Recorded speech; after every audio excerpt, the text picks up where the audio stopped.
All right, guys, welcome back again. Two other YouTube videos are up.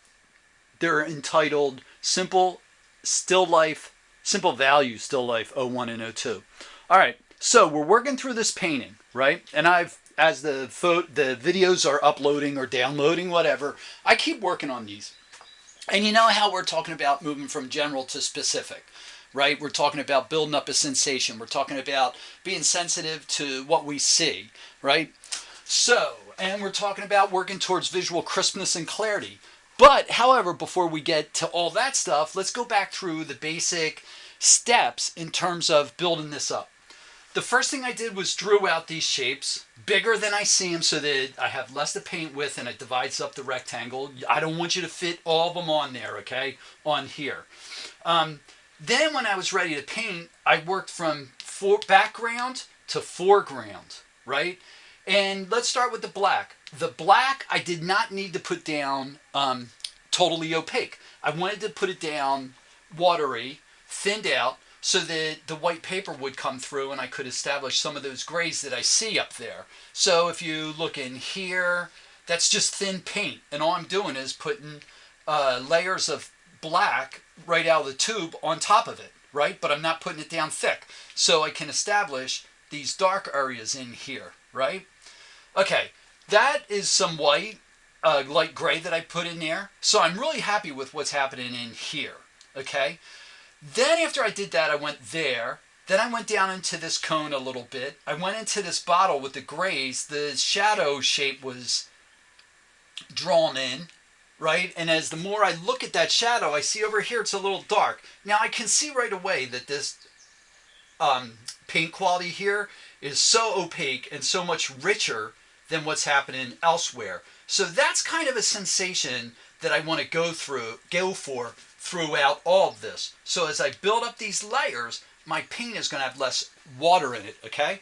So what I wanted to do today, right now, in the 5 minutes we have left, is to talk about going from general to specific, right? But I want to adjust this camera so you can see me doing this, and we don't need to look at that so you see that. I just want you to think about what I'm doing up in here, right? So let me adjust this.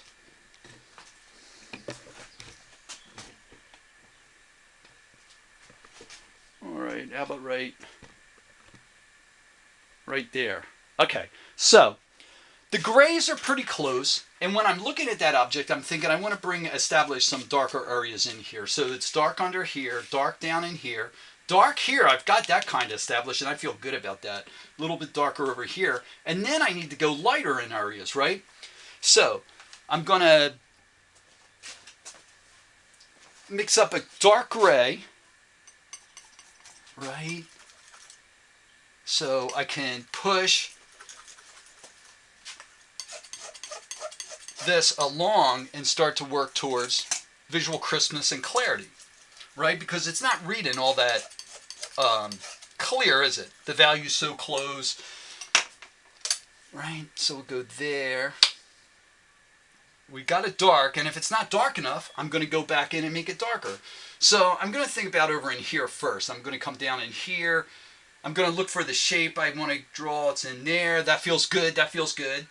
I'm going to come down in here a little bit because I'm thinking about what I see up in there. And then this is an irregular line because of the carving, how it was carved. So nobody's going to see this, but I'm keying off of what I'm looking at, right? And I want to get close to it so it's believable. So I get in there. That's my first mark. And already I'm going like, okay, shadows in. Look at the paint similarity in there. All right? So now I see some chisel marks coming off to the sides of it, and I'm going to go like, you know what? Let's get those in there. There. And some long ones in here. Like that. Okay, so now I'm going to slide over into here because there's dark areas over in here, and I'm going to go like, it's in here, right? But not all the way across, and then there's a shadow in here that comes down in here, so I'm going to put that guy in there.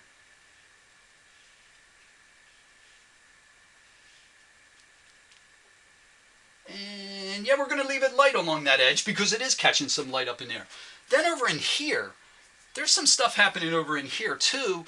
off that shadow where I go like, okay, this is coming up in here. And I'm thinking about how this was chiseled.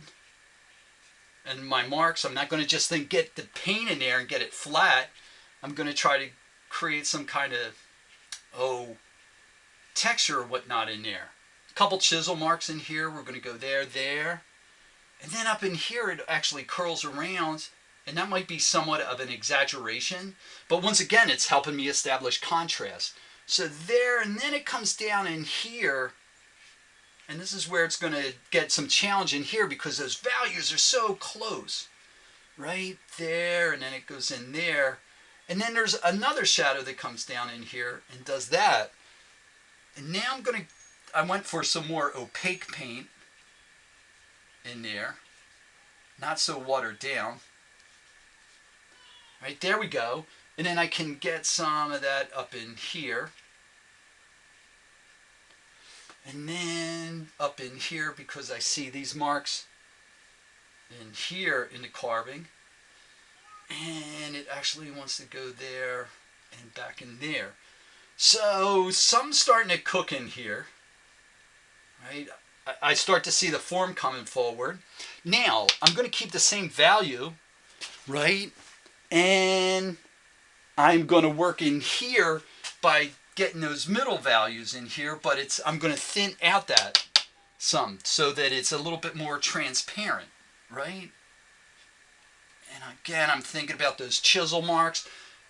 Some are long like that, some are in there. It has a texture in it.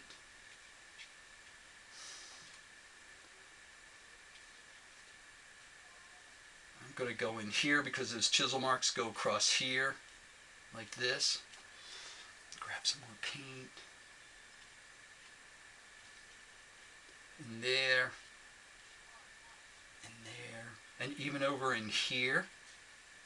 And I'm going to go back in here and hit this with another layer. Right? There.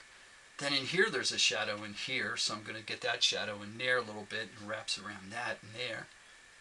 Right? In there. Okay. In here something's happening. Oh, there's this down in here, the triangular gray shape. Get that guy in there. In there.